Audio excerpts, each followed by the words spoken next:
Second question taken from textbook Self-Practice 2.11, question 3. Right, so for this question, it says that a factory produces cylindrical closed containers, which means on top of here there is a cover.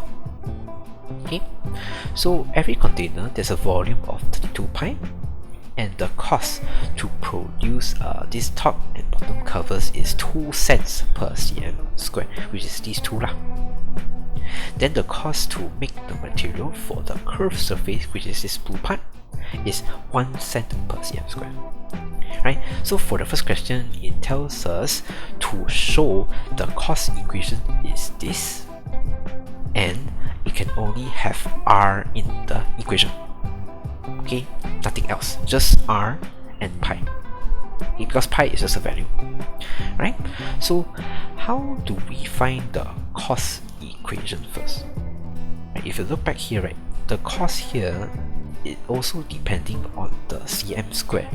So technically, right, to find the cost equation, let's find the surface area for this cylinder first.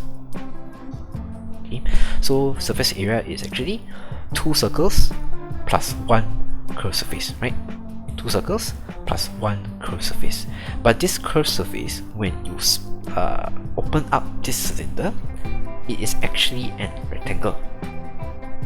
Okay, so the measurements, the areas, the circle is pi r squared, so this one we don't have to calculate anything. Okay, but this one, what is the length and what is the width of the rectangle here?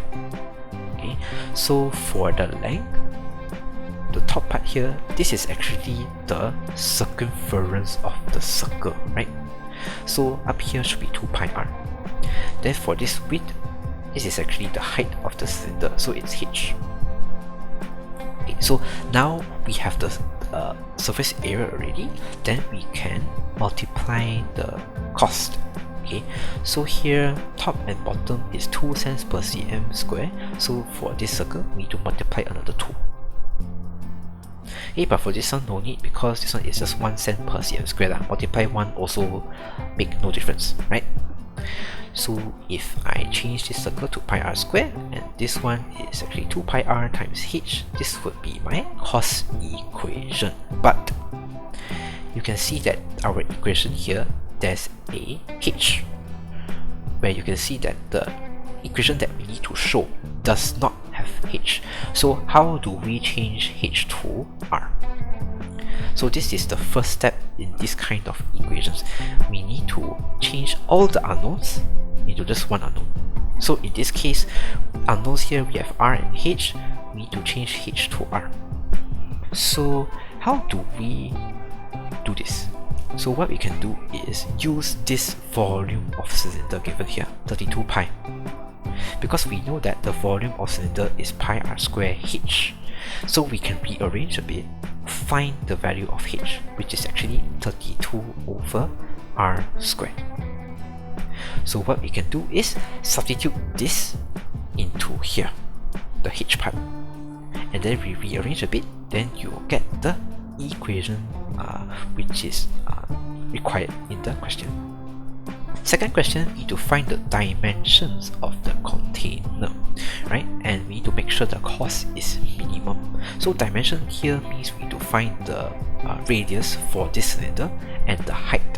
Okay, two things. But here it says we need to make sure the cost is minimum. So here we go to step number 2. Right? To find a quantity which is minimum or maximum, we need to do this. dy over dx equals to 0, and then find the quantity that we want. So in this question, it is dc over dr, because here we are finding the cost. Okay? We need it to be minimum, and also the equation is only have r. That's why here it's dc over dr. Okay, and we need to find r and also h lah. So this one, let's differentiate the equation lah. So for the r, I move it to the top first. Okay, so it's easier to differentiate.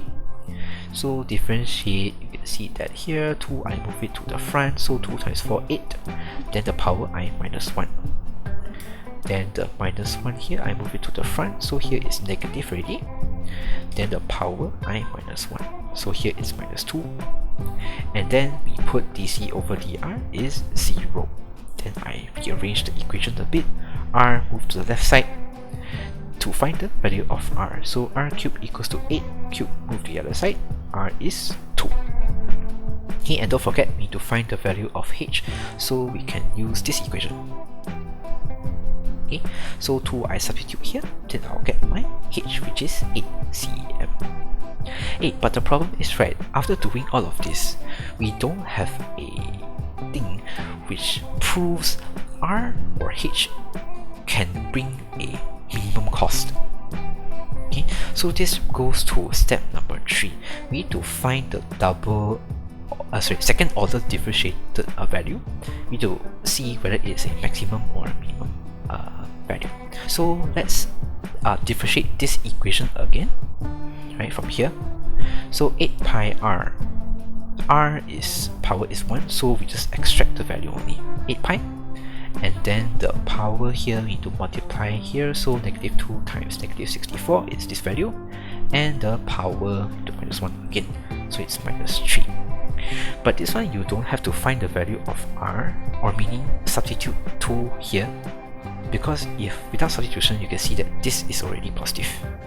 Both of them are positive, r is also positive, so technically everything is more than 0, which means c is minimum, using r equals to 2, h equals to 8.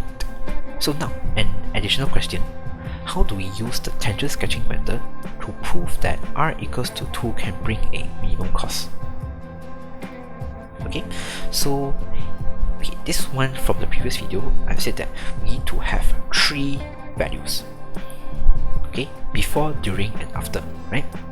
So here, since our point is r equals to 2, so let's put 2 here.